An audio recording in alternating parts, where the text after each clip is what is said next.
Enjoy their time out there. The award winners will receive their awards. They'll be brought back for photos here in the back room. We're going to grab them. We're going to have some great conversations. I think what's most fun about an event like this is you kind of have a true passing of the torch. You have former winners and legends and those like Ozzie Smith and Johnny Bench and Joe Morgan and heck, even Jim Cott, who, by the way, happy birthday a day late, turned 80 years young yesterday. So you have them, you have the current winners, you have diversity in background, you have Venezuela being represented, Puerto Rico being represented, and of course players from all over the map, and that's what makes it fun. And I think the diversity in age, the way that the torch is handed down, so as they make their way through, we're going to have a lot of fun with them back here at the Plaza, backstage. And here's a couple of things we need to pass along. So 18 winners, obviously, 9 and 9. And a handful of players won't be here, and we kind of want to point out their exploits in their abstention because I think it's worth pointing out.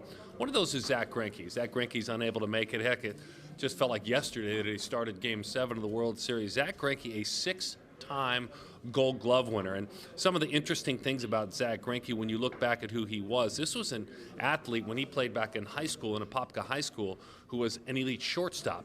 This was an athlete who, when he went to perfect game events and went to showcases, did so as a catcher, a shortstop, and a pitcher.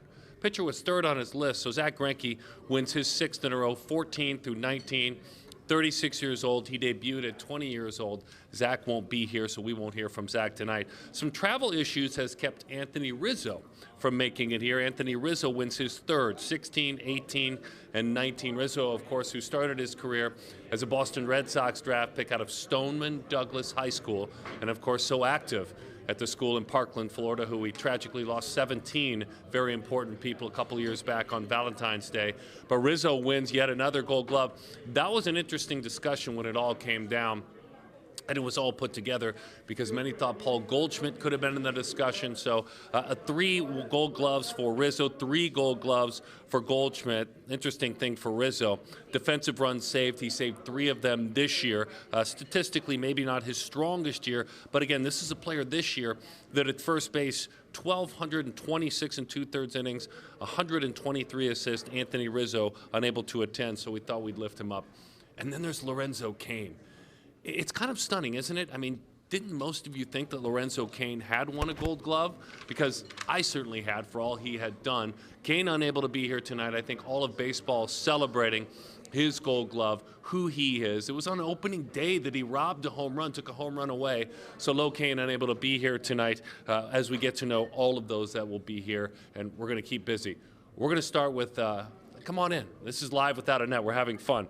This is Jesse Warren. Jesse, congratulations on the gold. So you've known for a little while, but all the different moments when it becomes official, what was tonight like? What was it like tonight to be out there, to be honored? Obviously, we'll go into who you are as a softball player on the corner of the infield. But tonight kind of caps it off, being out here with all these baseball players, too. What was tonight like? It's just so surreal being surrounded by so many successful athletes. I think it's just an honor to be here, and you know, none of this is possible without the MPF, without my teammates, without God. So I think it's pretty cool to be able to be surrounded by so many great athletes. Yeah, there's a lot of fun in your story. First of all, you didn't have the opportunity that a lot of young athletes do. Modern athletes where travel ball is important. Your travel ball was local. The funds weren't there because Mom was doing all the heavy lifting. So as you earn an award like this, go back, give Mom some credit. Talk about your travel ball team and how much they meant. That was the, let's see, the Tampa Young Guns, that's right? So tell me everything about that time in your life, how much those people meant to you. And I know there were some other important people in your life, too. Sherman Johnson, who you lost a couple of years ago. So let's get into all those things. Yes, so Sherman was just basically my father figure, and my dad wasn't really always there for me. So he kind of stepped in and took that role. And, you know, he was one of the most important people in my life and shaped me into the woman that I am today. And, you know, instilled good character in me and just made me, like I said, the woman that I am today. And he taught me everything I know on the field. He was my only coach, my only hitting coach, my only fielding coach all the way up until I went to Florida State, and Lonnie Alameda took over for that. But, you know, he always have a place in my heart, always dear to my heart, and I miss him every day. But a part of me, like a part in my heart, I know every day what he says to me, what he did when I was younger and so forth. So. Well, and his son in a fun, spirited competition, too. You guys, fellow infielders, fellow now Gold Glove Award winners because he won one at Florida State, right? That's a neat way to keep that relationship going. Tell me a little bit about Junior. Yeah, so I always looked up to Sherman Jr. from when he played in high school at Alonzo, which was the high school I went to. Would go to his games. He would come watch us play travel ball at tournaments. And when he won the Golden Glove, it kind of drove me to want to win it too. He always joked with me about winning it, but it wasn't in softball at the time. But I still dreamed to win it one day, even though it wasn't there. And then fortunately, Rawlings allowed it to be in the MPF and then the softball league, and winning it this year, it was just, like I said, such an honor. And then us going back and forth, he was teasing me about winning it, and then I won it. So it's pretty cool to have that, communication with him and something to relate with him still. We're in an amazing time in your sport. I'm fortunate to be around it, doing play-by-play and features with it as well. The growth of the MPF, the freedom a little bit of the USSSA Pride organization spreading their wings independently, the Olympics in 20. From your perspective and someone who's integrally involved in this sport, where are we now in its growth? Because I think all of us hope it explodes over the next decade. Yes, I think all softball players are just continuously giving back and doing all that we can to grow the sport, and it's growing every day. Each day it's growing, and like I said, whatever I can do to give back to the community to grow this sport for the younger generation to, maybe get somewhere like the MLB guys right now. So, so like I said, continuously every day growing it as much as we can. So tell me a little bit about Lonnie and your time at Florida State. You were national champ. Your numbers were ridiculous. I mean, all the things you did there. But tell me a little bit about the impact of Coach Alameda and that program to who you are as a woman and an athlete. Yeah, so I chose that program because it was such a family-oriented program. When I stepped foot on campus, before I was even on the team, they made me feel like I was a part of the team. And Coach is someone I strive to be every day. She's so hardworking. She, works very hard for her team and the program and Florida State and just in general. And like I said, I would want to be her every day when I wake up. And she not only taught me life skills on the field, but also prepared me for life outside of softball. So when I stepped foot off campus, I was very confident in my abilities to move on with life. So I'm thankful for her, and even Travis Wilson and Craig Snyder did the same thing. They were kind of like my fathers of the team. So going to them when I needed things, and again, them growing me as an individual outside of softball as well as on the field. So you probably want to play as long as you can. My father played 23 years in baseball, and I played a couple of years in the minor leagues. But when you grow up, after that part's done, what do you want to do with your life? I'm actually an assistant coach at high school right now, so I'm wanting to coach Berkeley Prep. It's in Tampa, Florida. So I'm wanting to continue to coach. I enjoy coaching. I kind of want to do what my coach did with me, and he stuck with me from when I was 8 until I left for college. So with the same group of girls too. It was all 13 of us from the time we started with him to the time we left after high school, and I kind of want to be able to build that foundation with a group of young ladies and be able to instill good character in them and let them have a mentor and role model like I did growing up. Remind me your mom's name. Ruth Hines. Tell me a little bit about Mom. That's a great way to end this. Yes, Mom's just everything to me.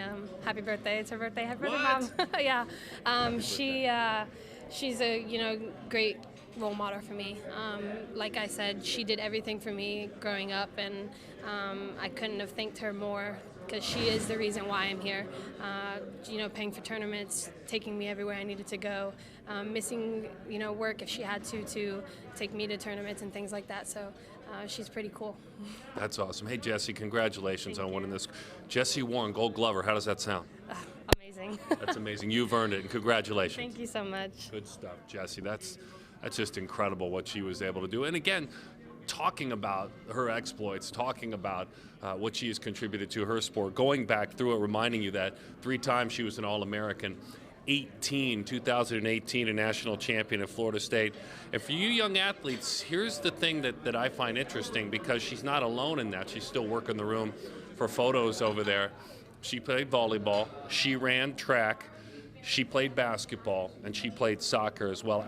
I think what we're learning about these athletes, baseball, softball, is that most of them, even though we're in the age of specialization, most of the elite players are playing other sports and playing it a lot. And it was cool to hear her give credit to Sherman Johnson, her travel coach, who passed away a couple of years ago with cancer, and son Sherman Johnson Jr., Goodacre, Sid Romero, and the retiring Kretsch, part of her team with the USSSA Pride. This summer, by the way, she had a really, really strong summer, 298, 344, and 491. And in just a minute, we're going to have, I can see Steve Garvey off in the distance. He's going to stop in. This is a big, big year for Steve Garvey. As a matter of fact, what are we? We're about a month away, December the 8th, the Modern Era Committee ballot. Come on in, Steve. Hi, my friend. Good to see you. How are you? Good. You have a box I can stand. Stop it. Stop it. Stop it. Didn't matter. You cleaned it up over at first just fine. That's right. Well, the old saying was, throw it high, wave goodbye with Garvey first. Throw it low, we're good to go. So, yeah. And it was fine. You You had no problem down in the dirt. No. I had that virtue of being able to dig a ball out of dirt. So, and then you learn, if you understand defense, that if you can save a run, it's just as good as driving one in, especially at first, where all the traffic comes by. And arguably the third most important position behind pitching and catching. Yeah, I would agree, and it's at times overlooked. The beauty of a right-handed throwing first baseman, I think, not now underappreciated, but truly appreciated, like a Paul Goldschmidt, like what you did. There is a smoothness that at times is looked upon for the left-handed throwing third baseman, but you still must look at a guy like Paul and appreciate what he does, the right-handed throwing first baseman. Oh, absolutely. And bless you for saying this, because everybody always says, lefty, it is easier for lefties because they're moving that way. As a right-hander, it takes balance, it takes quickness, and old Gil Hodges was phenomenal at it. Use that one-fingered glove and so forth, but Paul's done an exceptional job. So he's part of the smaller fraternity of Gold Glove guys that are right-handed first basemen. Yeah, so December the 8th, it's a big day for you. I got to get the official title, the Modern Era Committee ballot. I mean, an incredible career you had, and it's in the hands of this group now for an opportunity for you to be a part of Cooperstown. Do you think about it, pray about it? I'm sure you get a lot of texts and calls about it. As we get closer to December the 8th, where are you right now? Well, I'm honored to be on the ballot again. Right. Optimistic as always. 16 voters. It's subjective. My career is a little different because you have to do your research more into all the elements of it. And God willing, maybe this is the year. Will it define me as a player? No. Would it give me an opportunity to be a disciple for the game and especially the Hall of Fame? Absolutely. So we'll see. You had 232, and I just find these interesting because a lot of these guys out here have had it. 232 postseason plate appearances. How much do you cherish even the ones that ended in a strikeout or a ground out, how much do you cherish that you had those 200 plus chances to hit in October? And you hit well in October too. Loved it. Loved when the lights were the brightest, I loved it. I wanted to be up there with the game on the line, maybe down by a run, bottom of the ninth. And if I failed, so be it. But I had the opportunity to help my team win and be the hero. But now, with all the NLDSs, and if you're a wild card, I mean, the guys in less than half the time would have 450 at-bats now. So it's just, and back when the NLCS was 3 out of 5, you could be the better team, but get 2 well-pitched games by the other team and be in jeopardy, like when we played Montreal. But it's good for the game. It's good for October to be from day 1 to day 30 or 31. Great 7 games this year. Happy for the Nationals. It's always interesting when a new team wins. They deserve it. Yeah, I would agree. What do you love about the modern game? Not back in the day when my father and you were teammates, but what do you love about the modern game most?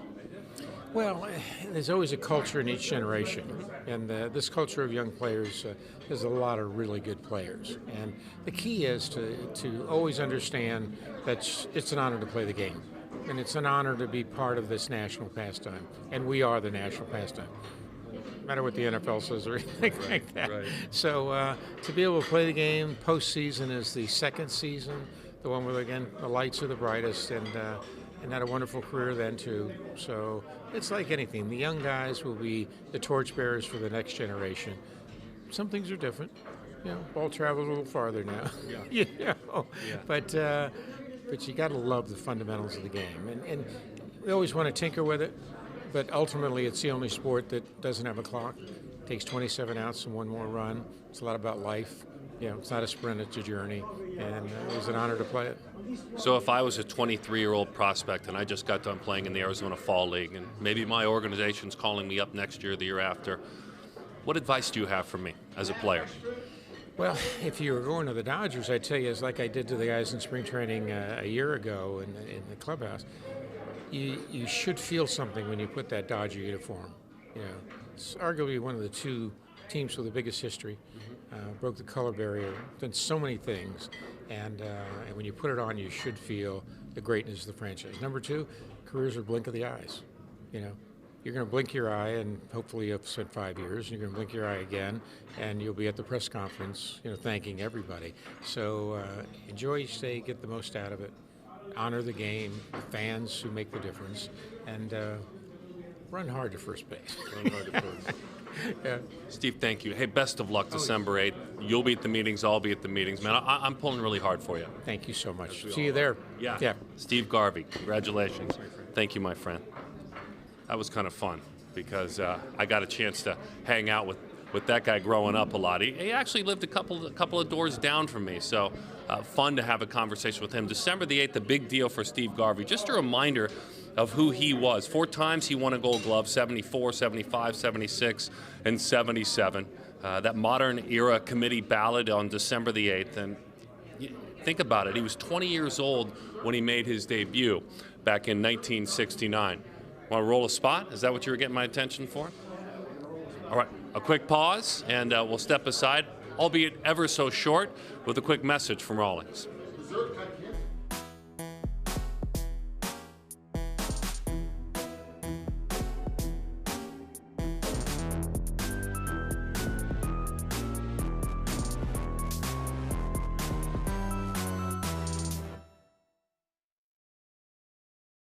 We will have tonight. I want to make mention of one other athlete who won't be able to be here, and that's Gold Glover Mookie Betts.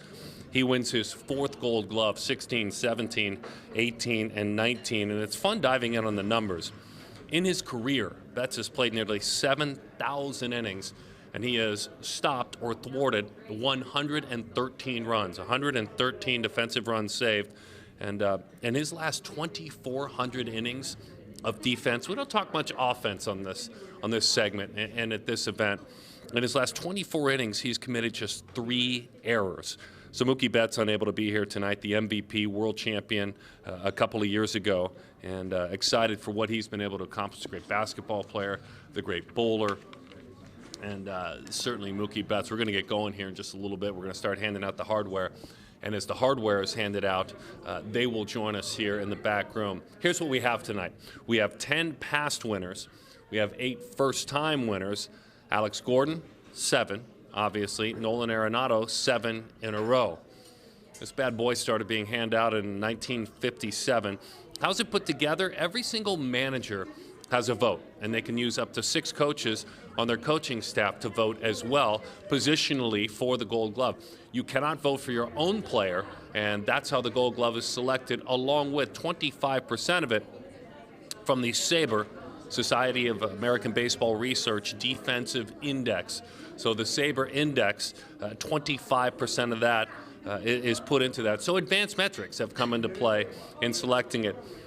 Team-wise, it's interesting because tonight we celebrate individuals, but team-wise, here are some of the great defensive teams this year. If there were to be teams, based on those numbers we just shared with you, that would win a team Gold Glove, here's how it would look.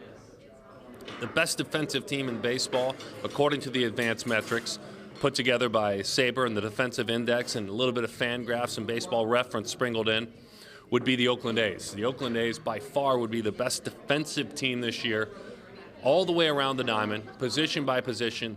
They stopped the most runs defensively as a team. Number 2 would be the Cleveland Indians. Now, remember, when you talk about the A's, you have a couple of corner infielders on there that are Gold Glovers. When you talk about the Cleveland Indians, you have Francisco Lindor, who's a part of that. The 3rd best defensive team in all of baseball, the St. Louis Cardinals. Colton Wong will be back here and stop by with us, a Gold Glove winner.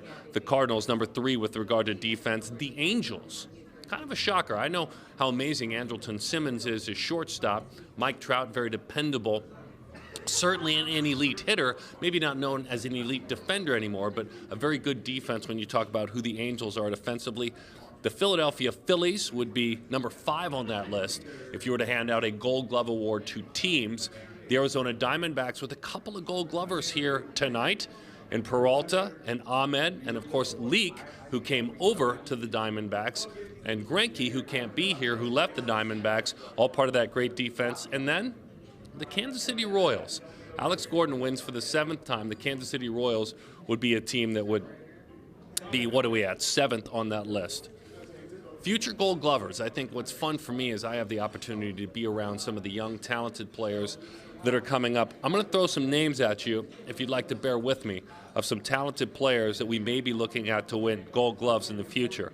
Back in 2017, the Oakland A's, 81st overall pick.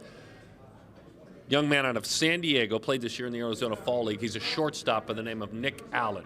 Allen is a guy that certainly, who's playing up the ranks, moving up the ranks. For him, it's the growth in his bat, but he's a shortstop. This is a future player who could be a Gold Glover sometime very soon. M.J. Melendez, 17 grad, Kansas City Royals, 52nd overall pick in the 2017 draft.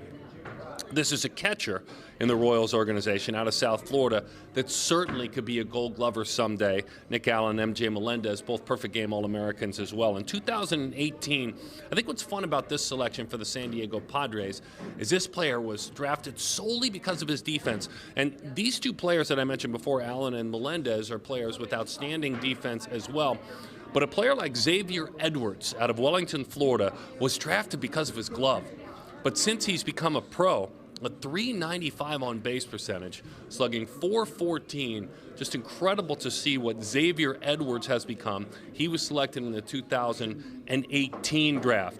2019, that's this year. That's a couple of players selected this year for their defense who have tried to find their way offensively as well. But these are guys that could be looked upon as Gold Glovers. And if they were handed out now for travel ball players, these guys would be Gold Glovers. 46th overall pick, a Florida Marlins pick in 2019, Nasim Nunez is a name you need to know. He's a great shortstop and an outfielder out of Seattle. 16th overall pick, first-round pick of the Arizona Diamondbacks. He's out of Seattle, Washington. His name is Corbin Carroll. Carroll, an incredible center fielder, great first step, elite speed. These are guys that could be Gold Glovers someday. And then you want a few for this year? Taking a sneak peek at the draft in 2020. There's a young catcher at Arizona, the University of Arizona, who has been a great defender the entire time and has found his way as a hitter now. His name is Austin Wells. Wells is a guy that certainly could be a major leaguer someday, and if he finds his way there, a Gold Glover to boot to go along with it. Robert Moore. Robert Moore is out of the Midwest. Robert Moore's dad, Dayton Moore, is the general manager of the Kansas City Royals. Robert Moore, a shortstop. He's an Arkansas commit. Probably won't make it to college. This is one of the top players in the country, a top 20 player, as ranked by Perfect Game. Sabine Ceballos, young man out of Puerto Rico, Bethune-Cookman commit. This is a young man that at a showcase earlier this summer touched 99 miles an hour with his arm. So Ceballos, incredible. There you have it. A handful of athletes that when they find their way professionally, when they find their way up to the big leagues, just a fun little preview talking about who could be Gold Glovers in the future. Here in a little bit, we're going to hear from JT Realmuto, who was a Gold Glover as a catcher. Colton Wong is here. Interesting story about Colton, who wins for the very, very first time. He has had his eye on youth baseball so much. Whether it's the RBI team that plays out of Hawaii, whether it's the Hawaiian Little League team that played in the World Series a couple of years ago, the Little League World Series, Colton Wong is completely and totally dialed in. On the corners, there's the Arenado and Chapman combo, and obviously Nolan Arenado, an outstanding defender. Matt Chapman, a great defender, both a couple of years apart. Chapman went on and went to Cal State Fullerton, and it was certainly fun to see what he was able to do. Both of them Platinum Glove winners as well, and here in just a little bit we'll let you know who wins the Platinum Glove. Could be those two. I mean, you guys voted on it, and so it could be those two. And excited, we'll definitely have them here and bring them on back. Garvey, Cott, Jim Cott was just over there a minute ago. Johnny Bench.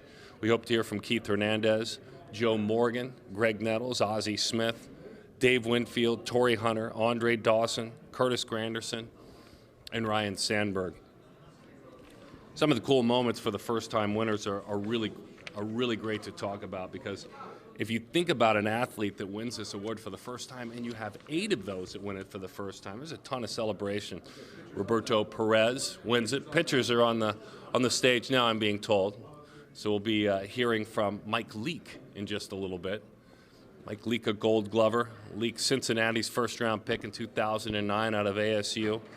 I think Leake's fun because when he was finishing up as a pitcher at Arizona State University, Pat Murphy, who was the longtime now bench coach of Craig Counsell with the Milwaukee Brewers, said, not only is he my best pitcher, because he went 16-1 at ASU, he is also my best shortstop and he's my best third baseman. That's the kind of athlete that Mike Leake is. We'll pause for a minute. We'll start hearing from the winners. When it starts, when it rains, it will pour. Glad to have you here in the plaza. This message from Rawlings. Introducing the all-new Velo ACP. It's light, it's balanced, so you can pick your pitch and drive the ball with maximum exit velocity. The game's gotten faster. Your bat has too. Pitchers coming up here in just a little bit, behind the scenes, out on stage. And how do you determine if a pitcher is a Gold Glover? And it's one of those unique things, and a lot of times it's the eye test. There are advanced metrics that make a difference. When you look at Leake, he doesn't miss a ton of bats. He throws in the bottom part of the zone, so athletically he's got to help himself. Here's an interesting number that jumps out when you think about Mike Leake. 5 stolen bases this year with 7 thrown out. That's only 12 attempts for a pitcher who had, quite frankly, a ton of base runners on against him this year. When you look at that, that's what goes into a Gold Glove. How athletic are you in holding runners? And Leake, outstanding in helping his catchers out, whether it's, with whoever he is pitching for, whether it's Seattle, whether it's Cincinnati earlier in his career, or whether it's, in fact, with the Arizona Diamondbacks. It's been fun to see Mike come home. Zack Greinke, very much the same type pitcher. Zach, as we mentioned, not here tonight, but in his career, this is Zach in his career. 81 stolen bases against, 80 caught stealing. Again, you're looking at about a 50% rate. And we talk about catchers all the time, and we will talk about catchers, and we will talk about Real Muto and the credit he should get for what he does in throwing out runners. He did a fabulous job. But I think we all know by now, it doesn't happen without the pitchers. And so Mike Leake, Zack Greinke, there's a couple of ways of determining, and there are advanced metrics certainly involved in all of this when you figure out how pitchers earn their way in. Leake this year, 46 total chances, just 1 error, and 4 double plays. So they will be presented by Jim Cott, who, as we mentioned, celebrated his 80th birthday yesterday. And Kitty's a great story. I mean, just an amazing story with Jim Cott. 81st birthday, I should say, yesterday. 16 times he won a Gold Glove. Worked his way back into the broadcast booth from the Minnesota Twins this year. You see him on the MLB Network, and part of that 82 World Championship team. And an exciting time, certainly, as Cott makes his way out onto stage. We hope to hear from him as well at the Rawlings Gold Glove Awards. Curtis Granderson, a little bit later on, the Heart of Gold Award. Granderson, I think what I'm most excited to hear about with Curtis is helping society, is helping the community with the Grandkids Foundation. 34 communities now that he has helped. And so I think once we bring Curtis Granderson here, we'll understand why he's earning that award. It just seems like multiple awards, whether it be the Roberto Clemente Award, whether it be as he won with the Players Union 4 times. He's been the Marvin Miller Player of the Year, and just giving a ton back. So excited to hear from Curtis Granderson, Ryan Sandberg, Andre Dawson. We saw Torrey Hunter out there. Hunter had such a big impact on so many young players. Byron Buxton was here as a Gold Glove winner last year. He learned just about everything on how to handle himself, how to work defensively, working with Torrey Hunter. And Lorenzo Cain makes it clear that I am who I am, and we know Cain can't be here. I am who I am because I watched and emulated Torrey Hunter. And it's kind of funny. When you think about the two, you feel like they're very similar athletes in the way they handle their business. I still have to admit, I find it kind of shocking that Lorenzo Cain is walking away with his first Gold Glove this year. Cain, this year, 1,200 innings, 20 defensive runs saved. In his career, nearly 9,000 innings as a center fielder, Lorenzo Cain. 133 defensive runs saved. Cain's a fun story, too, because he was cut from his basketball team when he was young. He only made the junior varsity baseball team because there were 8. And he didn't play football, which was probably athletically would have been his first choice because his mom wouldn't let him. So Lorenzo Cain unable to be here tonight. A great tie-in when you think about who Torrey Hunter is as a defender. JT Realmuto, certainly an upgrade for him with regard to organizationally. We'll hear from him in just a little bit as he made the move to the Philadelphia Phillies. A couple of times an all-star. Realmuto signing out of high school, Midwest City, Oklahoma, Carl Albert High School, was headed to Oklahoma State and was going to go play for Josh Holliday at Oklahoma State. Metrics are tied into catchers quite a bit. So here's what he did this year. 92 stolen base attempts, 47% were thrown out. So incredible what JT Realmuto was able to do. And then you can talk about the defensive runs saved. 11 defensive runs saved as a catcher. And those are those little moments now where advanced metrics and Sabre helps us. Whether it's blocking a pitch with a runner on third. Soon, by the way, the art of framing for catchers will go away because we're a couple of years away from having an electronic and a robotic strike zone, but still he does such a nice job behind the plate in stealing pitches. And you know, here's my true confession, cheating on my notes here. I've never met Roberto Perez. So when I meet him here and you meet him and you get to know him if you're watching on the internet or watching on your smartphone or your smart TV, you're going to get to meet him for the first time as well. The catcher who for a couple of years was a backup and had to be satisfied as a backup, Roberto Perez out of Mayaguez in Puerto Rico, 33rd round pick, played as a backup, battled Bell's palsy, had paralysis on one side of his face at one point, and so really exciting to see who he was and to see that he's going to get the opportunity. I've got a bunch of Gold Gloves heading my way. A bunch of Gold Gloves. Mike Lee, congratulations. It's really fun for you because you've always taken pride in being a good hitter and being a good defensive pitcher. For you, how much does this mean? I understand in a guy like that who presented Jim Cott, who's in the background, won nearly 20 of these things. Well, what does it mean to you to be a complete player? I mean, it means the world, to be honest. I mean, to be 15 behind the man, I mean, it's I don't know. I don't really have words to put it to stone. So I take honor in the pride that I put the work in. But I wouldn't have the work ethic if I didn't have the people before me. So I mean, it's an honor for the people before me, and they put me on a pedestal. So. Yeah, they definitely set the tone, set the bar. They put it very high for you to do things like Kitty, like Greg Maddux, even like Zach Greinke, who couldn't be there tonight. I think many people surprised Lorenzo Cain winning his first. I think many are surprised that you're winning your first. I mean, really, when you go back to your days with Murph, he trusted you anywhere on the diamond. How much did that mean to you, your time in the pack, your time at Arizona State? I mean, it kind of set me and got me ready for the big leagues. I mean, coming out of high school, I wasn't ready. I mean, it was college that got me primed and ready, and Andy Stankiewicz, who taught me the glove work that really made my tools a little more fine. So, for you, what does the routine look like?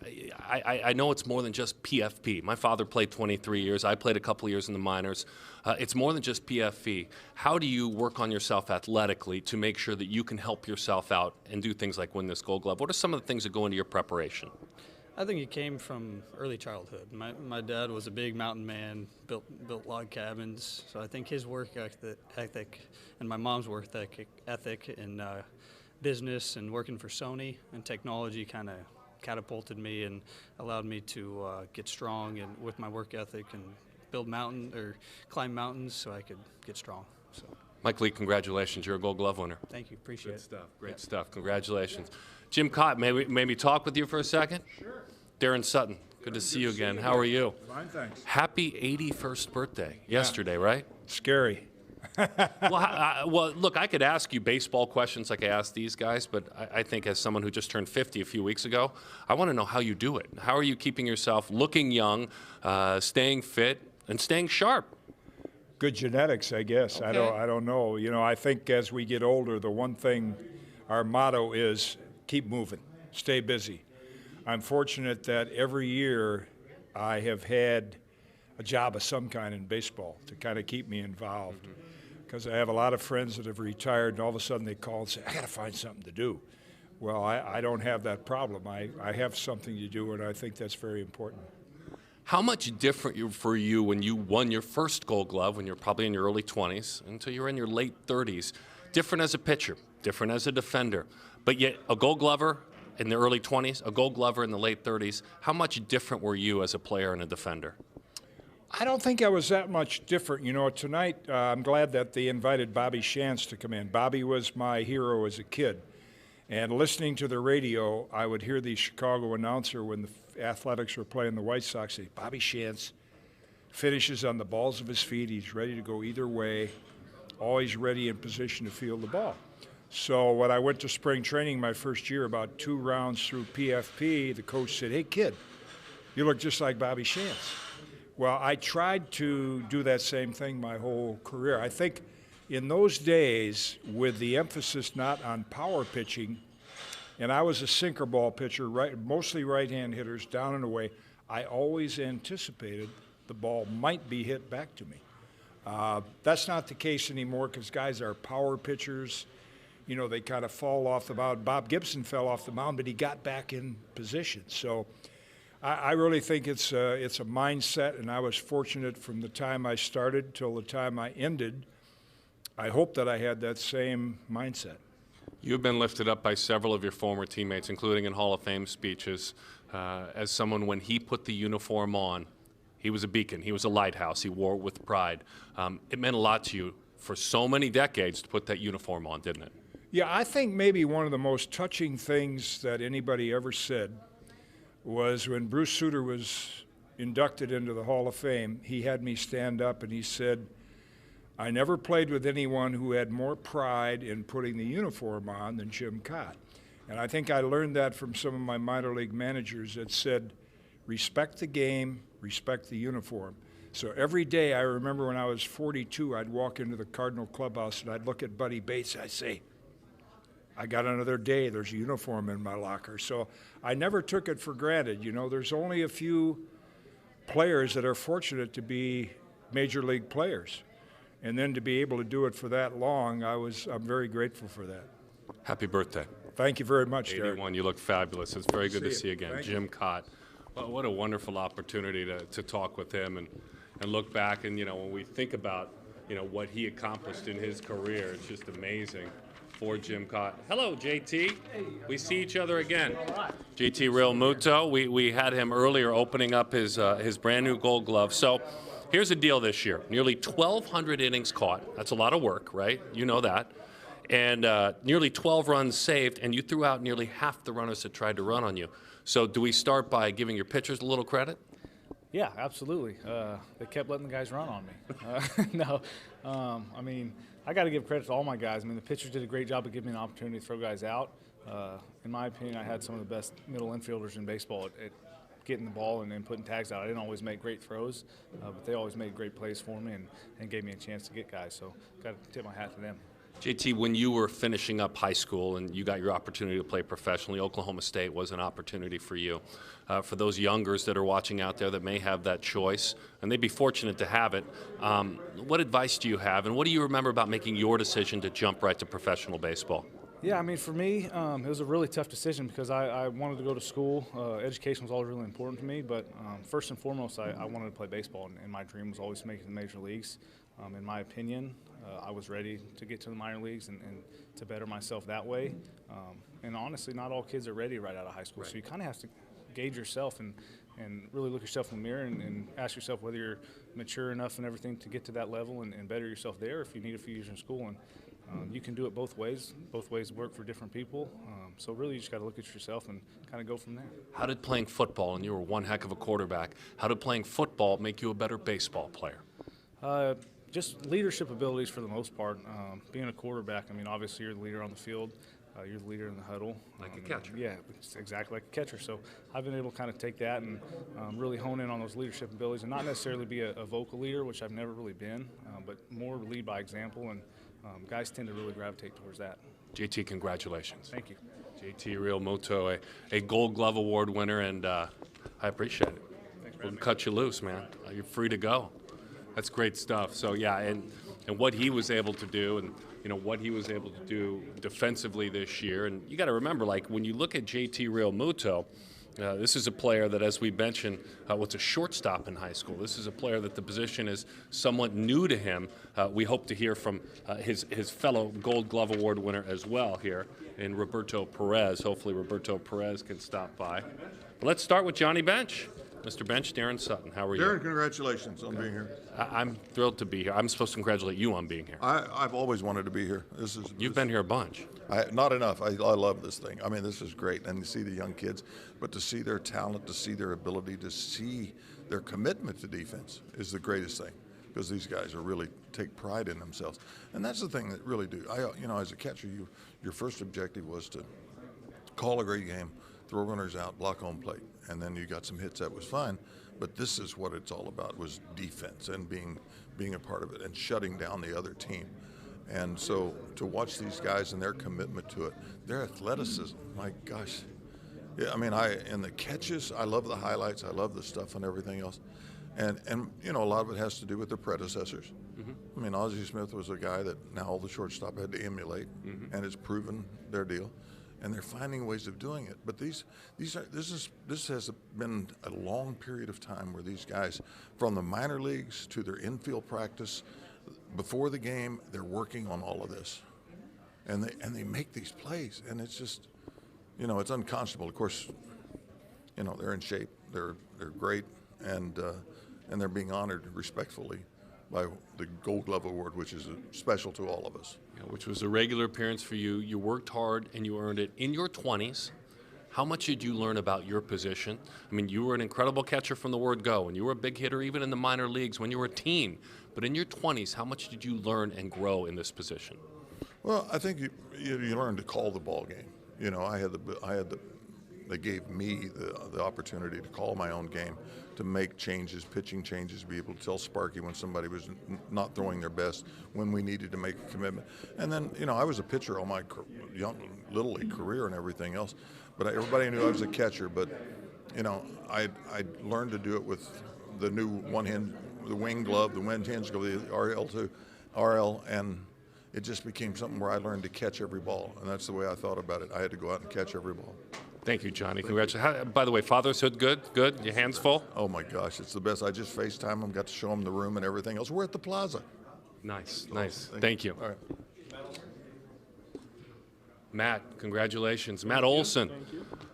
So big, so strong, so smooth at first base, and this is one of those where you look across and you see your third baseman and he sets a standard for you defensively. How much has it meant to you? And you're still I was just talking to Johnny Bench about being in his early 20s to grow. How much does it mean to you to be standing here in your early 20s and to be a Gold Glove Award winner?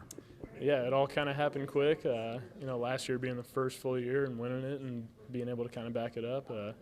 Definitely something I have my eyes set on, and I know Chappie did the same, and to be able to do it right next to him is something special. How much does defense mean to the A's? It means everything to all 30 teams, but there has to be a way you guys go about it, maybe a little differently, understanding that you guys have the cards stacked against you in some ways.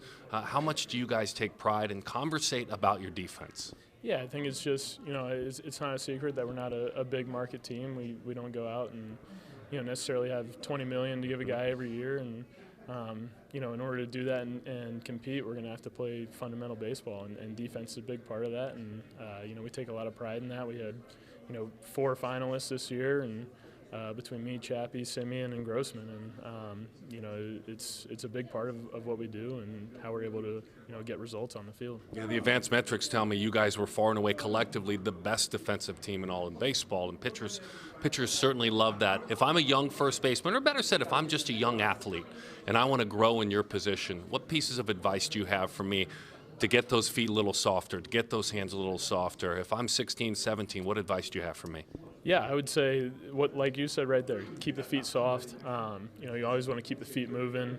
Don't get your feet locked, especially being a first baseman. A lot of guys who are a little less athletic or get put over there and don't keep the feet moving. So I would say that's the biggest thing. You love your position? Yeah, I do. Yeah, none of us take it for granted that understand how important you are, especially your infielders. Congratulations on being a Gold Glover. Great, thank you very much. Great stuff. The Oakland A's, and just a cool thing. This guy, Keith Hernandez. Keith, you want to come hang out? Sure. You sure? All right, 11 gold gloves. You got a big guy like that. Hold on. We're told to pause. Sorry. Darren, so good to see you. Hey, Darren, how are you? I'm good, man. I'm good. Very good. Where's home? In the area? I'm out in the season. When I do the games, I'm out in Sag Harbor. Okay. And then I go down to Juno Beach, Florida, in the winter. That's great. You guys, are you working almost every night? As far as 110. game? That's a nice number. Yes. Would you like more? I would like less.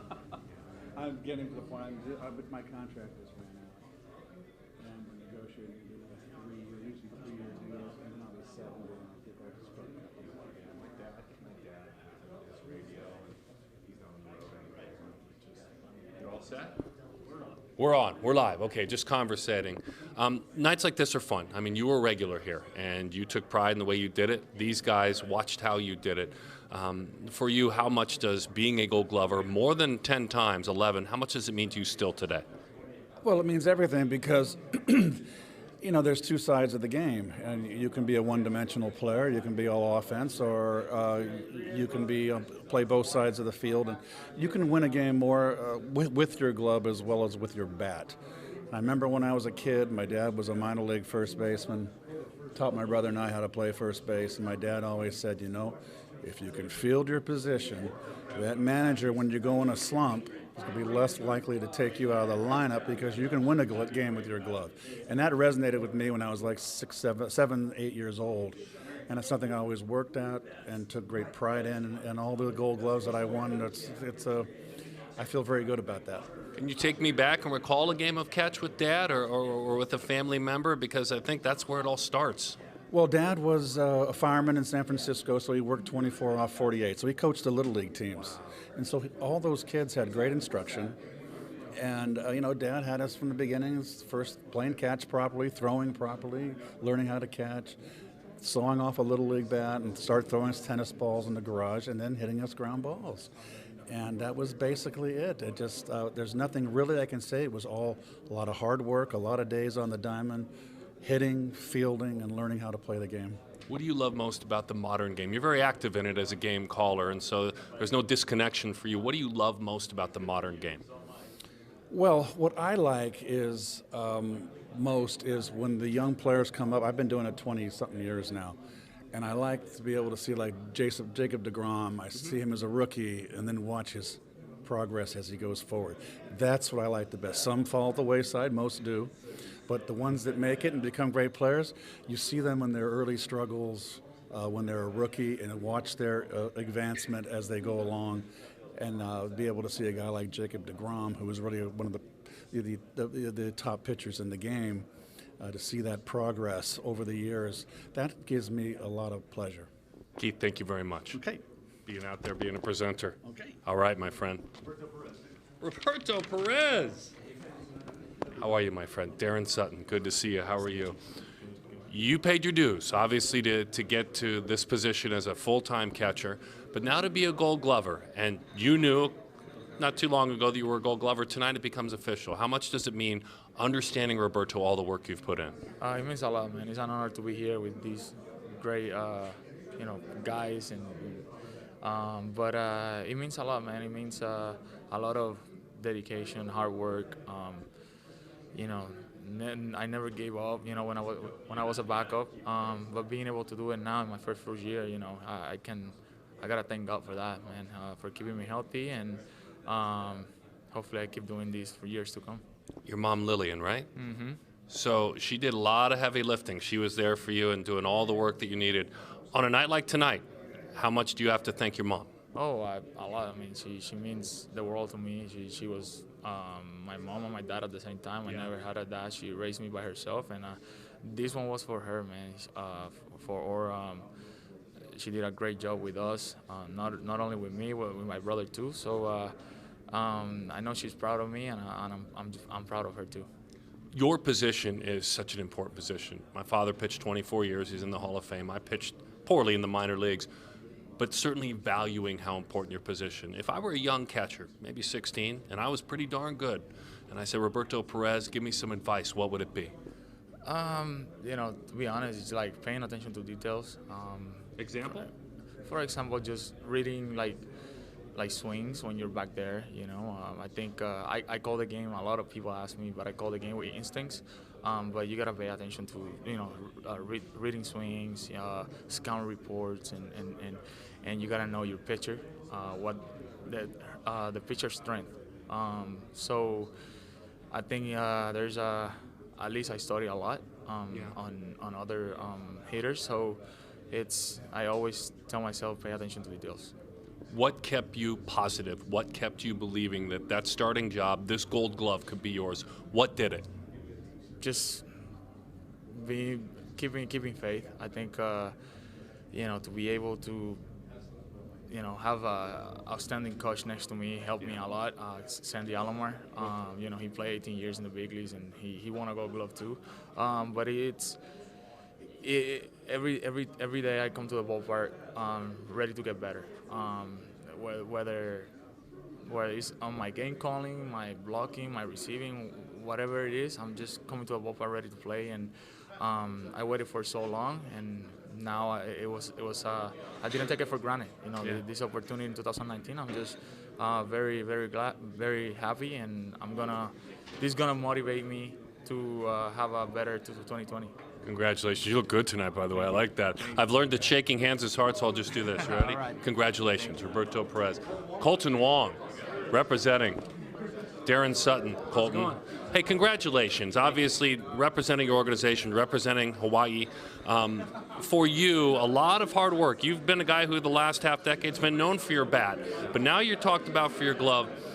Give me an example on a quiet morning in spring training or in the wintertime when you were working hard for moments like this, because there had to be moments where you dreamt of getting one of these. Absolutely. I think, after last year and the year ahead, being so close, it kind of gave me that, extra push to work a little harder and figure out my defense. Obviously I was pretty close, but I had some, I guess rookie areas you would call it of understanding how to play the position. But, was able to take that next step this year, and, proud I did. Now I get to walk home with one of these. You do get to walk home with one of those. You pay a lot of close attention, whether it's the RBI team out of Hawaii, whether it's the Little League World Series team out of Hawaii. Tie us into your passion for Hawaiian baseball and how much it means to you to represent your state. Yeah, growing up in Hawaii, baseball wasn't really that big when I came up. So to see, the transition of kids starting to get into the sport, starting to get excited about the sport, seeing guys like me, Kurt Suzuki, Shane Victorino, guys who are kind of paving the way for these young kids. I'm just excited every time I get a chance to see, kids from Hawaii get into the next level, whether it's, the World Series or the regionals, regardless of what it is, it's these kids staying in the game and pushing to try and, follow, guys like us. And I'm sure you work hard every day, and you honor the memory of your mom, correct? Absolutely. I lost my mom in 2013 to cancer, and, ever since that day, I always, told myself that I would play for her. She always wanted to see us at this level, and unfortunately, she got to see me, at the World Series, and, that was about it. So, I play every single day for her, and I know that, she's always watching down on me. Keala? Keala. Exactly. And your dad, Kaha? Yes, Kaha. Is he still involved in teaching hitting? Does he have a facility? Oh, yeah, he still works with me. He's still my main hitting coach. I go to him for everything, constantly talking to him about, what I'm doing. I'll call him during the season. I'm going through a little slump or whatnot, and, he's always able to talk me through it and help me figure it out. He's been my hitting coach since day one, so he still knows how to figure out my swing. Looking sharp, chain looks good. You're a Gold Glover. Congratulations. I appreciate it. Thank you very much. Good stuff. Colton Wong, man. Nice job. That's I would love to have you come over here. Would you like to come see me? I don't want to get in the way. I don't want to get in the way. He's stepping in. Is that okay? I don't want to get in the way of the players. I think you are one, though, right? I was. Joe, Darren Sutton, good to see you. How are you, my friend? Good. How proud are you of the modern game? I mean, and what do you like about the modern game? Because you set the bar for all these players. What do you like about watching the modern game? Well, the one thing I like is that these guys are such great athletes. They make plays that we could only dream about. I mean, these guys are unbelievable. I just like the athletic ability of the players. And I like to see them put it on display. They throw the ball, they throw well. Sometimes we get a little too finite in that we're saying, well, he threw that ball from second base to home with 98 miles an hour. What difference did it make? Did he get it there in time was the question. So that's the only thing. But I think it's obviously it's a great game. People, we still love to watch it. Baseball is the greatest sport because, no matter what happens, people still want to watch it. How much different were you? Let's see, when I look at your Gold Gloves, and you won a bunch of them 5 times, how much different were you than when you were 29 as a Gold Glover to 33? How much did you evolve mentally, physically? Probably a lot of the smarts won you that Gold Glove at 33 and that extra step. How different were you as a second baseman? Well, I was so proud of winning the first one, like these guys tonight. Yeah. They winning the first one. Thought I should have won sooner, but hey, I was just happy to win that one at the first time. I was different because I understood the game. You know, as you grow, you understand the game both as a hitter and as a defensive player. It's all the same. I watched the way that guys were late on certain pitches or early, so I know which angle to take on the ball and all that. So a lot of that stuff I learned as I got older. So by the time I was 29, I thought I knew everything about the world and everything else. Joe, thank you for spending a few minutes with us and just coming on. You're always welcome. My pleasure. Thank you. Joe Morgan. You want to bring the young man on? Yeah, okay, we will. Tighten up the interviews. Yes, okay. We're live. Yolmer Sanchez. What a good-looking suit. First of all, you got to tell me everything you can tell me about the suit. No, I just try to find something for the occasion, and I think that it will look good on me. So. Yeah, it does look good. It does look good. A lot of thought went into it. Sir, this is your first Gold Glove, and you're a guy that's played at third. They find you a home at second. You win a Gold Glove. How much does it mean to you, understanding those that, like Joe Morgan, that have won so many before you? No, it means a lot. It means a lot.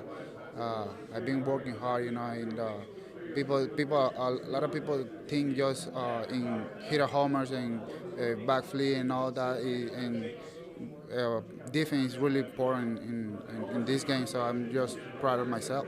Alan, Noah, are those your kids? Yeah, my son, yeah. Tell me everything you want to tell me about them, because I bet they're proud of Dad. Oh, yeah, they are my everything, They're my experiential. That's why I go out every day from my house and try to do my best for them. So, yeah, one day when they grow up, they're going to see a Gold Glove in the house. So who makes that suit? Can we take a look at the inside of the coat here? I mean, the watches. Look at that. Beautiful. Dolce & Gabbana. Dolce & Gabbana. Congratulations, my friend. Congratulations on your first Gold Glove. Hopefully many more to come. Thank you. And you look good. Thank you. Wow, that is a good-looking suit. That is a good-looking suit for Yolmer Sanchez right there. Rookie of the Year when he was younger in the Venezuelan League, and just incredible stuff. The room is brimming, certainly. Mr. Chapman. Yes, Darren Sutton, good to see you again. So this has become a regular thing for you, winning this Gold Glove and returning back again. And your partner at first base, I've already chatted with them. Yeah. So what did you do after we said goodbye to one another last year? And I saw you again in spring training. But what are some of the things you did to improve defensively? Even from year to year, what are a few things maybe you've added to your preparation? Well, I would have liked to prepare a little more in the off season, but I had 2 surgeries, so spent a lot of time playing Fortnite. But okay. I would say getting mentally strong. Yeah, mentally strong. Maybe finger strength. I'm not sure, but for me, just kind of more than anything, same routine every day defensively that I feel comfortable with, getting ready, and then I would just say mostly getting more comfortable with the league and more comfortable with how guys are getting pitched, where guys hit the ball, and positioning. I think the biggest thing for me was taking a little more pride in just preparing myself and seeing what guys are the bunters, what guys hit the ball where, and kind of looking at some different spray charts to just position myself, because I trust myself. My first step, I trust my instincts and my hands. Now it's a matter of, can I put myself in the best position to make all the plays? I talked to Steve Garvey here, who played a bunch in the postseason, and you've played a small amount, but you've had a handful of postseason plate appearances. How much, despite the results, how much does it mean that you've had those couple of games? It means a lot. I mean, that's everything that you play for. It's everything that you work for. My ultimate goal is to win a championship, and I think that the Oakland A's are capable of doing that, despite what some people might say. But to get that experience, especially for me and a lot of the other guys on our team that are returning, we've gotten 2 years in a row, 2 wild card games in Yankee Stadium, 1 at home, so we've got a little bit of both. I'd like to get to win, but I think we've gone against two really good teams, two really good pitchers, and I think I wasn't that nervous this year. I was just excited, and I think that going in the postseason this next year, we're just going to be confident. I think it gives me the confidence to know how to handle the situation and not let the pressure or the moment get too big. We'll announce the Platinum Glove. You won it last year a little bit later on in the night. If you win, will you come back and see me? Yeah, I'll come back and see you for sure. Thank you. Congratulations. You gonna have champagne? I can order some up. I'll drink some champagne with you. Can we get champagne? If any of these guys win, they want champagne. Can we do that? We can. This is just Facebook, right? There's no FCs. Well, at least. So you got to win it first, though. Yeah. Thank you, my friend. The comment, Darren Sutton, good to see you. Congratulations. I always enjoy watching you work in my hometown. And congratulations on winning this Gold Glove again. You had a big offensive year, but this is not an offensive situation. We're talking about your glove. How much pride does it mean to you to be in this room, to have one of your teammates in this room as well, and to know that your team is one of the best top 5 defensive teams in the league? How much pride do you take in this night? Yeah, I take a lot of pride in it. Sometimes it can be overlooked, but a night like this is great to showcase a really important side of the game. Sometimes gets overlooked by offensive numbers and things like that, but I pretty much have 4 teammates here tonight. If you include Leak and Granky, and just to play with those guys is special. And for David to come here, Peralta to win his first one, he worked so hard at his craft, so it's cool to share it with them. When you were a much younger player, and I love diving into this time of life, you were one heck of a pitcher. For you, evolving as an athlete who could play shortstop, how much did you enjoy that time on the mound? How much did you learn about the game from the eyes of a pitcher? Yeah, for sure. Even as a young kid, I played all kinds of sports too, and I feel like just having that diverse background and not kind of just sticking to one sport and even one position for a long time helped me a lot. And I just try to be a student of the game and learn. And being a pitcher, I try to understand, in the past, just understand, how pitchers are trying to get guys out, where I should be positioned, and just reading swings and things like that. So it all helps. We keep this short, but I don't want to let you go, Nick, without talking about the work you've done in the Dominican Republic, striking out poverty. You and your wife, Amanda. I'm going to give you the floor to talk about, what matters to you two and reaching out to those in need most. Yeah, sure. We got introduced to Food for the Hungry, organization who does amazing work all over the world. Just trying to reach the most impoverished people, the people who are hurting and broken and need help. So we just realized there's people in the world who don't have clean drinking water, who don't have the things that we need, are going to bed hungry every night. So we wanted to help, and we have a platform, and we just want to do what we can to try to give back. And we're making a trip here in a couple weeks to head down there and see the work and meet the people. So we're excited about that and can hopefully keep going in the future. Right, give me some home playoff games at Chase Field next year. I'm looking forward to that. All right. Yeah. Nick Ahmed, congratulations. Way to go. Gold Glove.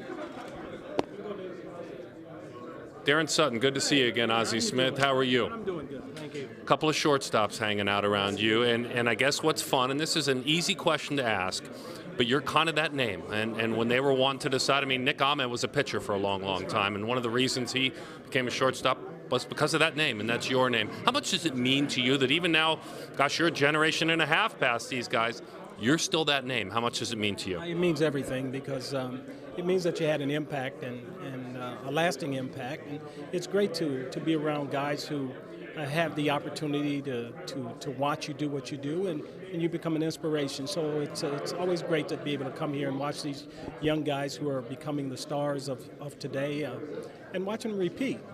This is his second one, so it's nice to see the guys who do it and do it consistently. Ozzie, obviously when you grow at Cal Poly, when you grow into the professional ranks, that's your finishing school. But how much of you, the instincts, was the young kid that was the athlete, throwing the ball off the wall, throwing the ball off the stoops? Take me back to those days when you started forming who you became as a man. Well, there were little things that you do as a kid, not really knowing where it's going to take you. And for me, it was throwing the ball up and laying on the floor and throwing the ball up and getting a feel of the ball hitting the glove without seeing it, or having a peak roof and throwing the ball up on the peak of the roof, running around to the other side hoping that you catch it before it hits the ground, hoping it hits the gutter and give you a chance to get underneath. Now, I never got there in time, but it was that type of determination that ultimately made me the player that I became. and the player that you became set that standard, as we were talking about. How much do you recall the impact that others had on you when you first broke into the big leagues? Because all these guys have those guys. Who were a couple of the guys that were best to you? Well, I think that, when you talk about work habits and the way they go about it, I used to catch the bus out to Dodger Stadium and sit in the bleachers, and I loved to go when the Pittsburgh Pirates came because they had a guy by the name of Roberto Clemente, who played the game a little bit differently than everybody else. And I wanted to be that type of player that had that type of impact on my teammates and the fans at watching me perform. Ozzie, I can't let you go without just, if I'm a young kid out there, one drill. Give me one drill that I can do. Any drill that you would recommend. If I'm 13, 14, want to get better, what do you got for me? Well, besides throwing the ball against the wall and against the steps, and remembering, and probably more important is remembering that you only get out of something what you put in. If you don't put anything in, you shouldn't expect anything in return.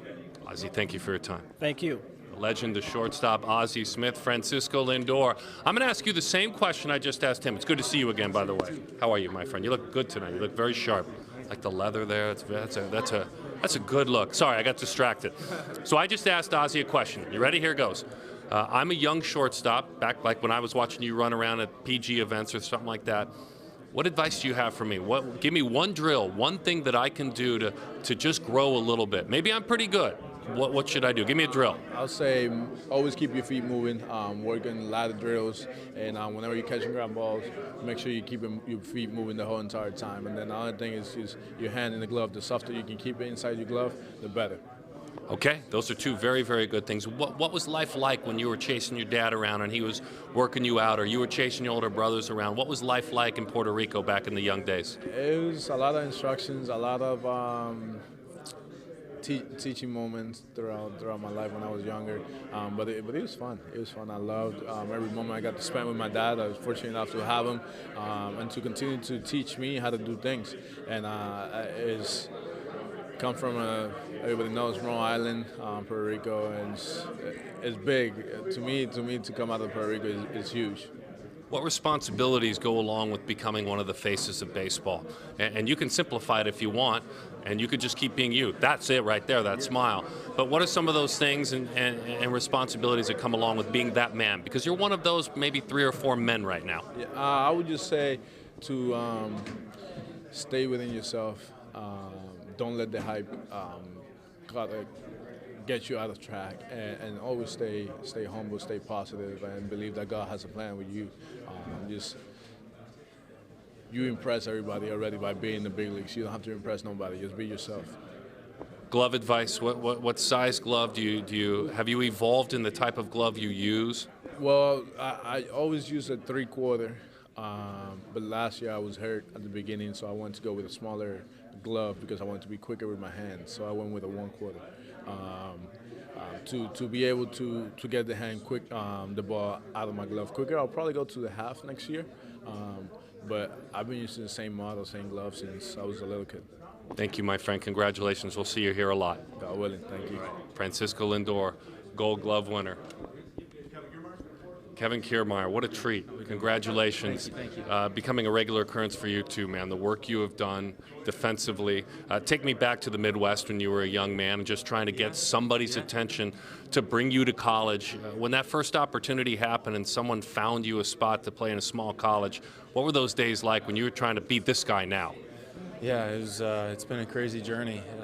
Looking back at it, I signed up my junior college 2 weeks before the school year started, so if we didn't make a run in our high school playoffs that junior college, Parkland, they would have never saw me, and I don't know what I'd be doing. I probably would have went to a small school back in my hometown, Fort Wayne, Indiana, but everything happens for a reason, and I made the best of my 2 years in junior college and was able to get drafted in the 31st round and made a pretty nice career for myself. So I'm happy with how it's turned out, but everyone's journey is all different, and when it comes to defense, I'm just out here trying to make plays for my pitchers, my team, and just trying to put my athletic ability on display each and every night.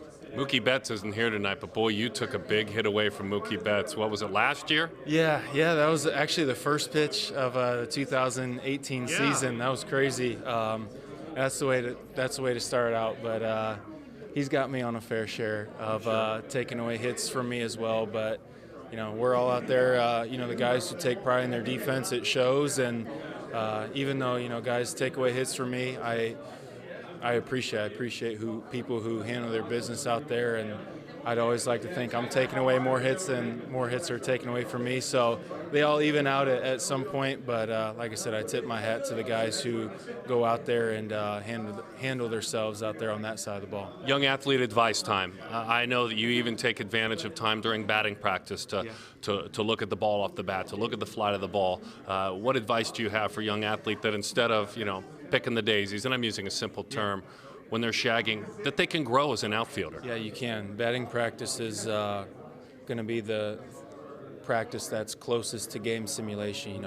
Guys are hitting off live pitching, and the ball is going to be about as true as it can be compared to the game. So I take my batting practice very seriously, and that's where you can test your eyes and get certain reads and work on your routes, balls over your head, robbing homers. You can simulate pretty much anything you want. It just takes the perfect ball to hopefully be hit your way for whatever you're trying to achieve in that moment. But it's huge, and I think a lot of people overlook that. But if you take it more seriously, I promise, whether you're an infielder or outfielder, the results will come if you do take it more serious, because once you get in the game, you're not surprised by anything depending on how you handle your business in batting practice. Looking sharp, Kiermaier, looking sharp. Thank you. Congratulations. Yeah, thank you so much. Appreciate it. A Gold Glove, we'll see you here a lot more. Have a great season next year. All right, thank you. Thanks for having me. Kevin Kiermaier, Gold Glove Award winner, and certainly all kinds of fun going on. We got people waiting everywhere. Nolan Arenado is going to make his way in. Hi, Nolan. Good to see you again. So this doesn't get old. No. But, Chappie was a little bit injured last offseason, so I asked him the question, hey, what did you do to grow your game 1% or 2%? And he said, I was in rehab. Yeah. So I'll ask you the same thing. You didn't go through those trials. What are a couple of things that you have added to your game here this past offseason, here during the season, that maybe has evolved you even more defensively? I think, there's a bunch of things, but I think if I could pinpoint one thing is maybe watching what I eat a little bit more, paying attention to that a little bit more. I think when you're a little bit younger, you can get away with it. I think as I'm getting older, I'm kind of trying to watch it and watch what I eat, and it's been helping me. I feel like my energy's up, and I'm just a better player, better athlete, and I just got to keep up on that. It's hard to do, but it's something that's, I think, obviously it's easy to say I'm working on my hitting and fielding and all those things I'm working out, but at the same time, there's more to it, and I think I'm taking care of my body a little bit better. How much do you take advantage of technology for your position defensively? How much do you watch video? How much do you look at spray charts? How much do you look in that dugout and listen to those that are guiding you a step here or there? Technology, how much do you use it? Not a lot of technology. Honestly, I just trust the guys that are in the dugout. Okay. So they're using it, though? Yeah, I'm guessing they are, yeah. Stu Cole's our third base coach, fielding coach, and I kind of rely on him. And the good thing is we rely on each other. I'll tell him I don't feel comfortable playing there on this pitcher throwing, even though the stats say that this guy hits the ball here, but I have confidence in our pitcher that, hey, he's going to make him hit it that way. So, it's just communicating. That's what we do, and I feel like me and Stu have a really great relationship where we can communicate very well, and we're able to bounce things off each other and make it work. Joe Morgan was standing here not too long ago, and he said, as I got older, I won my first Gold Glove at 29, but as I got older, my body maybe was one step slower, my mind was sharper. Yeah. Are you finding that you're seeing and learning things as an everyday player that there's no way you knew in your early 20s? Oh, absolutely. I mean, I'm definitely slowing the game down a lot more than I feel like I have in the past. I mean, don't get me wrong, there's times where it speeds up on me, and you're right, yeah, and offensively, defensively, exactly, it speeds up on me, but I'm able to slow the game down a little bit more. If I keep it in front, I'm not rushing to make the throw. I know I still got time, just I know who's running. All those little things I'm paying attention to. So Chapman said, and you guys are all on the list, but Chapman said if he wins the Platinum again, he wants champagne back here. So I'm just letting you know that if you happen to, you're quite popular. If you happen to win it, it will be back here. You don't have to partake, but it'll be here, okay? No, I'll be sipping on that for sure. We'll celebrate. Reigns, he said same thing. If there's a win. Yeah, I'm sipping on it for sure. I'll be sipping on that for sure. Okay. So we have executives for Rawlings taking care of this. I'm going to sip on it really hard this. I appreciate it, man. Congratulations. Good to see you again. All right. Outstanding stuff. Another Gold Glove for Nolan Arenado. El Toro High School. Those 23 postseason at-bats were so very important to him, and obviously with the names that are gathered around, this is a lot of fun. Colton Wong's over here, David Peralta. Want to definitely talk to David Peralta. an independent league player, a pitcher early in his career, and I called your ballpark home for 5 years as the announcer, so I'm proud of you. I'm excited. I'm a Phoenician. I'm surprised it hasn't happened before that you've been here because of the way you've done things, David. What does this mean to be here tonight? Well, for me, it means a lot. For me, it's a big honor to be here with all these big guys, you know, big names. Like, these guys that have been playing the game for a long time, and just be part of this family, the Gold Glove, is something that I can't even describe. Like, and I'm excited to be here, and all the hard work that I put on, all this time that I took off out of my family to get better and be where I am right now, it's just worth it. And when the day's over, I'm going to be like, it's worth it, all the stuff that I've been doing in the past. So I'm really excited. I'm really happy.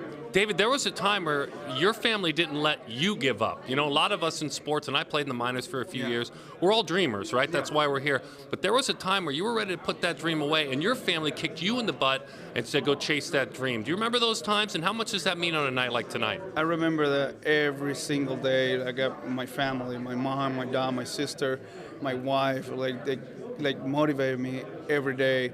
Like, keep doing, keep following your dream, and that was just kind of stuff that you can never forget. And every day when I step into the ballpark and when I go to work, because that's my job, like, you know, I remember those times, like when I was like, okay, I need to do this, this is what I want, and I have my family. That's why it's always important to have like good parents, good family supporting you no matter what. That first step, when did you realize how important that first step was? And how, as you get a few years older, do you keep that first step quick? How do you train? How do you keep that first step quick? Well, the thing is, you have to work hard every day. You have to work hard every day. Doing what, though? Give me some examples. Oh, well, I'm going to give you one example. This year, in the beginning of the year, like our coach, David McKay, I have to thank him a lot because he's the reason that I won the Gold Glove. He told me in the beginning of the year, like, hey, David, you're kind of like, you're better than that. You need to do better. I'm going to give you some tips to get better every day. Just go during the BP, react to every ball. Whatever they hit, it doesn't matter if it doesn't come to you, react. And that's going to help you to get that, that big step, that first step that you needed to get to the balls. And that's what I was doing every day, and that worked for me. Kiermaier does the same thing. That's cool. Yep, that's how it is. Simple as that, but you have to be consistent. So all you young kids out there, don't stand around during batting practice, right? You can get something done. You always have to take something out of it every day. David Peralta, this is cool. Let's play some postseason games in Chase next year, okay? Oh, for sure, next year. It's going to be. Congratulations, man. Thank you, man. Good stuff. David Peralta, a Gold Glove Award winner. Hello, sir. Darren Sutton. It's good to see you again. Your defense has been your lighthouse, and when people look to you defensively, they're certainly impressed and proud of what you've done. This is 7 for you, is that right? 7. Wow, congratulations. Does it mean any less? And as you get older, maybe it means even more. Explain. It means more, especially with the way the game is, a young man's game. Getting older now, 35, trying to keep up with all these young kids, and I just try to be the best player I can for the Kansas City Royals, offensively, defensively, and base runnings, and one of that is defensively. So every day just trying to help the pitcher out and making plays for my team. As someone who's 34, 35, how do you prepare a little bit differently than when you were in your 20s? I definitely had to take a different approach as far as training, maybe taking less fly balls during batting practice, just kind of managing your body the best you can throughout the season, and just doing a lot less, not realizing that you're 25 and your body's not going to respond the same way. So it's about making adjustments. Does technology come into play for your defensive prep, or do you look to those coaches? I mostly look to the coaches, and thankfully for me, I've had 2 great coaches, and Rusty Kuntz, who's known around the league as one of the best outfielder coaches in the game, and then he handed it over to Mitch Meyer, who I used to play with and is now my coach. So fortunate enough for me, I've had 2 great coaches. Alex, you have always handled yourself with class. It's a pleasure to stand here with you. Congratulations. All right, thanks for having me. Alex Gordon, 7 Gold Gloves. And again, excited to see what the future holds for you, man. Best of luck to you. Those 7 Gold Gloves for Alex Gordon, and incredible. 7 for him, 1 for Cody Bellinger. Cody got to open up his hardware earlier. You got that new Gold Glove. Hey, congratulations. So, first baseman, very good. outfielder, very good. You may remember Darren Erstad, who won the Gold Glove at each position. You may do that someday, but now that you're an outfielder, how much have you grown? How much have you learned kind of on the fly about this position? Yeah, definitely learning on the fly a little bit, I guess. Played a little bit in the minor leagues, played a little bit, growing up, so just tried to remember some things, but I think just the batting practice reps and spring training reps, and I think the biggest thing is footwork and arm slot, and just try to get those two things down, and then I was, just getting reads out the bat like an outfielder would. Take me back to your days, Hamilton High School, travel ball as well, and making that tough decision. You know what, I'm going to start. I'm going to go play professionally. How tough was that decision? What went into making that decision instead of heading off to, where were you committed to, ASU? I was going to Oregon, actually. Oregon. The Ducks. Okay. Sorry, Coach Horton. I apologize. You landed him and he didn't come, but I apologize. So you were going to Oregon. How did you make that decision way back when? The Dodgers actually called me and then offered the money that I wanted out of high school, so it was a pretty easy decision to sign. Had a really bad first year in the AZL. Was definitely overpowered, but the pitching, but just learning in the instructional league and extended spring training, and just you don't know much about your swing, about anything, but as you go up the ranks, you start learning about certain things like that, and just try to continue to learn and be a baseball player. A good one, and a very well-rounded, good baseball player. One example of something you have done workout-wise that maybe a young fan could learn, a young player, to grow your game defensively, whether it's some way you train, whether it's during batting practice, something to do. How have you grown as an outfielder? You're a Gold Glover. That's not by accident. I would just say as many real reps as you can. I mean, you can do like footwork drills, and that's important, but you need to get reads off the bat.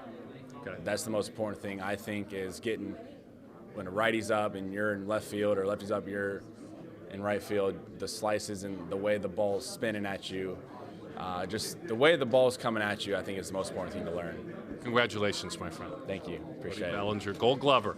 Arizonan, too, by the way. Good stuff. All right, my friend. Have a good off season. He wins his first, and good stuff for him. A cavalcade of athletes coming through. This has been fun. I mean, this has been really, really, really fun. This man I'm excited to talk to because I've enjoyed everything he's done. Curtis Granderson, congratulations. And it's been an honor when I was in the big leagues calling your games to cover your career, the class you personified, the way you handled yourself. So I wrote a funny note about you because at 23 you were a Tiger. At 38 you were a Marlin. That's a long time in between. How much have you grown, changed, evolved, not just as a player but as a man? I'll get into your community efforts, but how different does the game look to you? It's amazing. I never thought I'd get a chance to play this long. Getting to the big leagues at 23-year-old, I was just so excited to do it.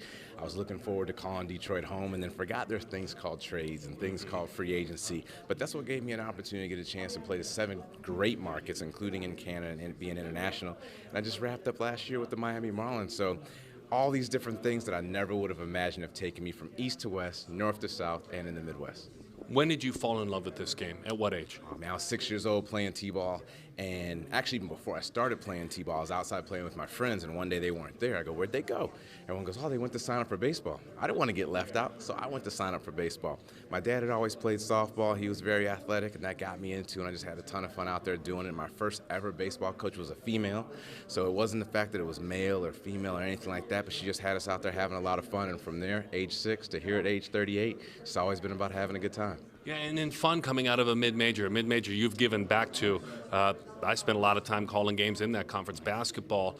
But you see, UIC, I apologize, UIC just such an interesting place. You jumped out of there. What was your time like playing at a mid-major and playing at home? It was awesome. I think, one, they gave me an opportunity to play. I think that's something that goes very underrated. If you want to play at the next level, you have to go somewhere where you can play.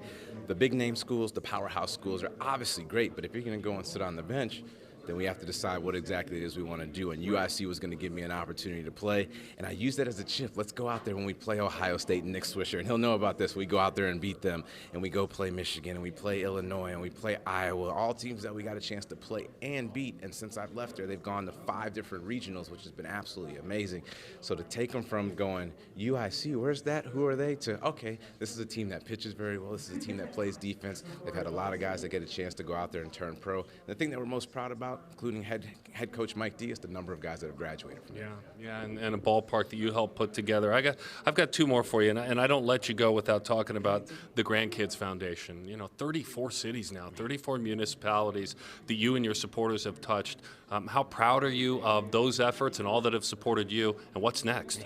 It's amazing. 2007, when we started the foundation in Detroit, I had these big dreams and visions. I got a chance to go to Derek Jeter's Turn 2 Foundation and saw him raising all this money and go, I want to do that.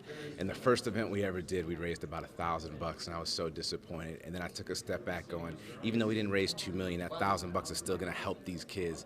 Then that 1,000 turned to more, and the reach got out there, and being traded to the different markets gave us the opportunity to just grow it amongst so many different people, which has been absolutely amazing. They're cutting me off. They're going to give away that Platinum Glove Award. Thank you. Thank you. All right, let's give that award away. Platinum Glove. Are you guys taking it?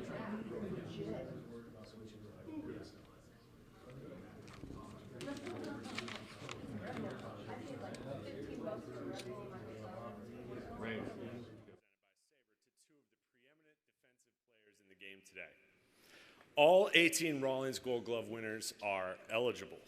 The Rawlings Platinum Glove Awards are decided by a combination of fan votes and the Sabre Defensive Index, which considers a fielder's range, his arm, and his sure-handedness, along with his outstanding plays. Today's technology allows us to measure things like the reaction time of the fielder or the ground he covers, or even the velocity of his throws on close plays. In the end, the numbers are not trying to replace what we see with our eyes. They're just one more way to shine a light on the great talent in the game today. And now, to announce the winners, the hosts of Baseball Tonight, Eduardo Perez and Carl Ravitch.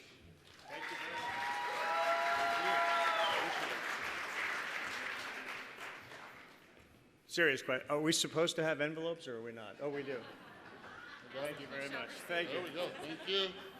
We can ad lib. We can't make shit up, though. So, this is great. So you are still working with me? I'm still with you. Still with you. Table 35, I'm with you too. Yeah. We thought we would have this conversation under different circumstances, but the fact that Eddie is still on our team means we win. Thank you, brother. Thank you.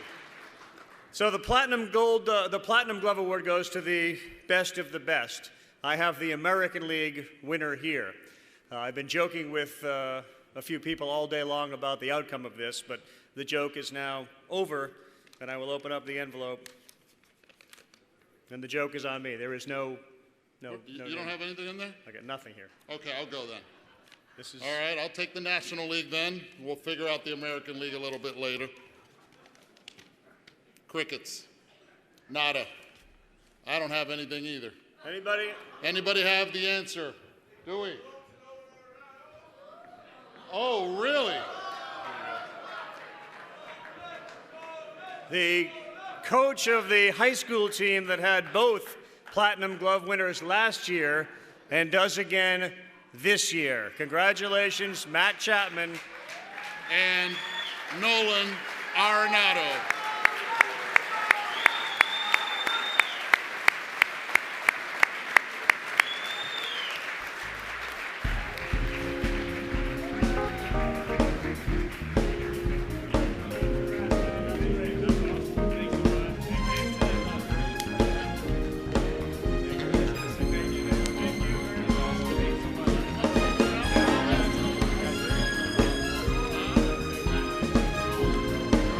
I guess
Nice round of applause. That was beautiful. Thank you so much, guys. Thank you so much. On the stage. Congratulations. So Chapman Scott, Carlin, and Eduardo, Arenado thank you very victorious much again. So you kind have of fun. been magnificent. I mean, it's interesting because It's that been was an your amazing, doing. That was your voting. That was your choice. And thrilled certainly with Rawlings that you took part. And here they come. I told you. There you go, boys. They weren't lying. Now, these aren't champagne flutes here, but you know. It's okay. I'll make it work. I'm just Don't. Yeah, you're not. You're pouring some for me, though. Is my point. Yeah, I mean, you can take the bottle, but no. You can keep the bottle, but you're pouring some for me. That's all. Gentlemen, cheers. Congratulations. Congratulations.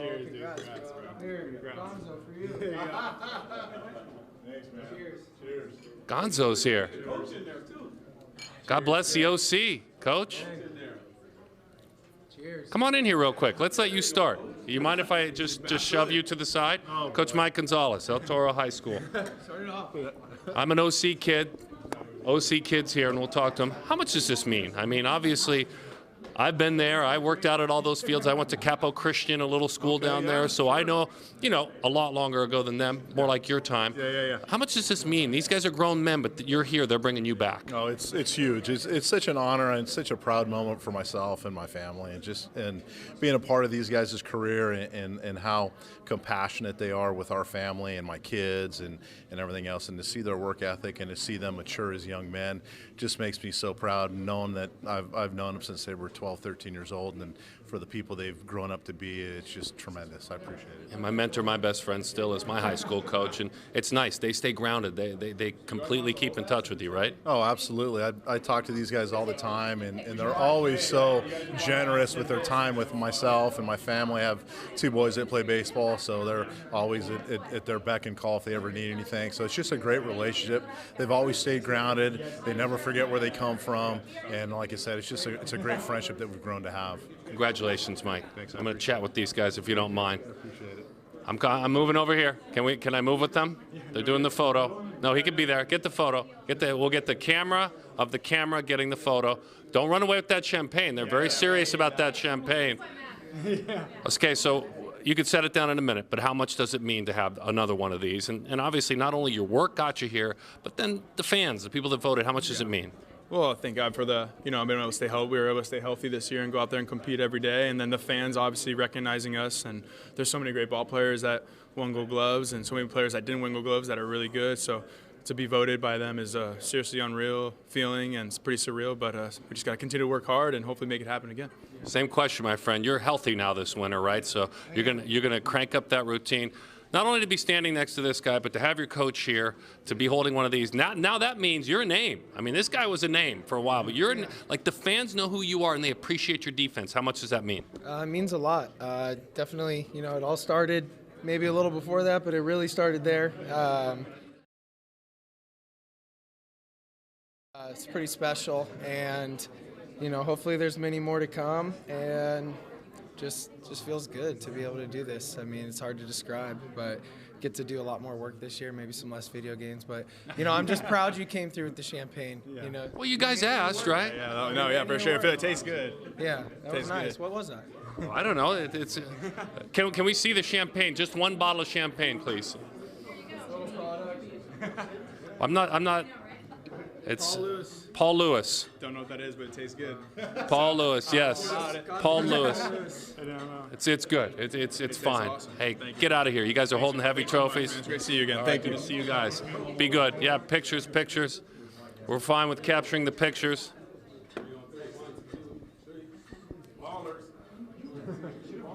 With Coach. Congratulations. OC, man. I'm glad my family rolls deep. Do you want this? You can't hold this. Come get it when you're ready. Just come get it. You can step right onto the shot.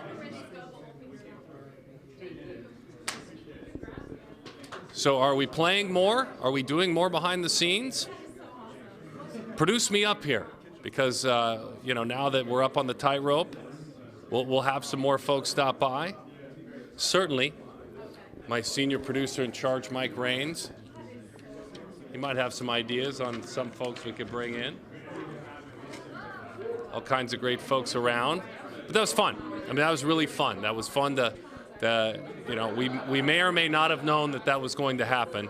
The fan selection, the fan decision. Again, we may or may not have known, so we asked them that loaded question, and you know, it was fun to celebrate with all of them. They've celebrated. George Lopez is on stage. We're going to push pause for just a moment, and you guys want to roll a spot for a minute, or you want to call it a night? We're going to wrap.